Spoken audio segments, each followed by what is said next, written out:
وہ ایک بچہ آیا نا اپنی ماں کے لیے لباس لینے کے لیے، اور پہلے وہ گیا اپنے چچا کے پاس. اس کی ماں بیوہ تھی اور اس کا لباس پھٹ گیا تھا، اور وہ اپنے چچا کے پاس گیا تو اس نے دتکار دیا.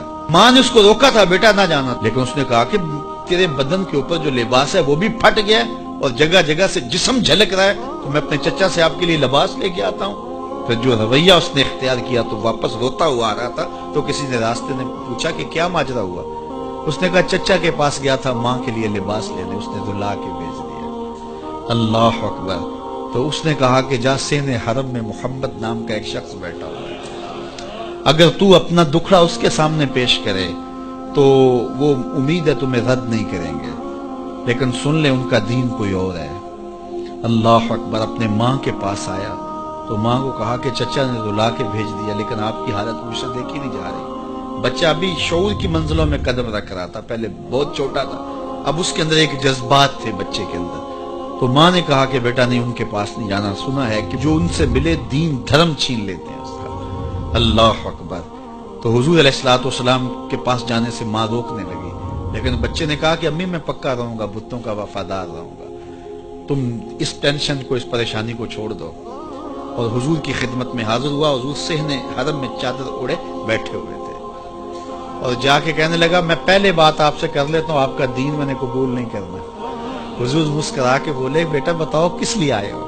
کہا میری ماں بے لباس ہے، میں آپ سے لباس لینے آیا ہوں. حضور نے چادر رحمت اتار کے اس کے کندھوں پہ ڈالی. اللہ اکبر. وہ واپس آ گیا اور ماں پر حضور کی چادر اڑائی. اللہ اکبر. اور ماں نے کہا کہ بیٹے اس نے اپنا دین تو نہیں تجھے دیا؟ کہا نہ میں نے پہلے کہہ دیا تھا تیرے دین نہیں مانوں گا. ماں کہنے لگی پتر اس کا دین ماننا چاہیے، یہ جس نے رحمت کی چادر ہمارے سر پہ ڈال دی. اللہ اکبر. تیری تک کے ادامہ میں مرید ہو گئے. اس بوڑھی عورت کا قصہ بھی آپ نہیں بھول سکتے، جو گھر کا سامان باندھ کے اپنے دروازے پہ بیٹھی ہوئی تھی، اور اس نے سنا تھا مکے میں ایک جادوگر آیا ہے جسے ملتا ہے اس کا دین چھین لیتا ہے، کہیں ایسا نہ ہو کہ کہیں اس سے ملاقات ہو جائے اور وہ دین ہی میرا چھین لے، مجھے شہر چھوڑ دینا چاہیے. گھر کے تھڑے کے اوپر سامان باندھ کے بیٹھی ہے. حضور بھی گزرے، اس نے دیکھا تو کہا بھتیجے یہ سامان میرے سر پہ رکھ دے. حضور نے سامان اٹھایا، دیکھا تو بوجھل تھا، وزنی تھا، اور بڑھیا کو دیکھا تو کمزور تھی. تو کہا کہ بڑھیا اگر چاہو تو جہاں چاہتی ہو میں خود نہ چھوڑا. اس نے کہا اس سے بڑی مہربانی کیا ہوگی؟ حضور نے سامان اٹھایا ہوا ہے اور بڑھیا سے باتیں بھی کرتے جا رہے ہیں. تو بڑھیا کو کہا کیوں جا رہی ہے؟ اس نے کہا کہ سنا ہے یہاں ایک جادوگر ہے جو لوگوں کا دھرم لوٹ لیتا ہے، لوگوں کا دین لوٹ لیتا ہے. میں نے ساری زندگی بتوں سے وفا کی، میرے آباء و اجداد نے بتوں سے وفا کی ہے، میں چاہتی ہوں دین اجداد ہاتھ سے چھوٹ نہ جائے، آخر اس شہر میں رہتی ہوں کہیں مل نہ جائے. خیر حضور نے کچھ نہیں کہا، اس کا سامان نہیں پھینک دیا کہ ٹھیک ہے تم پھر جاؤ. سامان اس کا اٹھایا اور جہاں تک اس نے جانا تھا سامان پہنچایا. سامان سپرد کر کے واپس پلٹنے لگے. تو اس نے کہا بچے اپنا نام تو بتا دے، لوگ کہیں گے کہ مکہ چھوڑ آئی ہو تو بتاؤں گی ایک جادوگر کے دکھ سے چھوڑ آئی ہوں.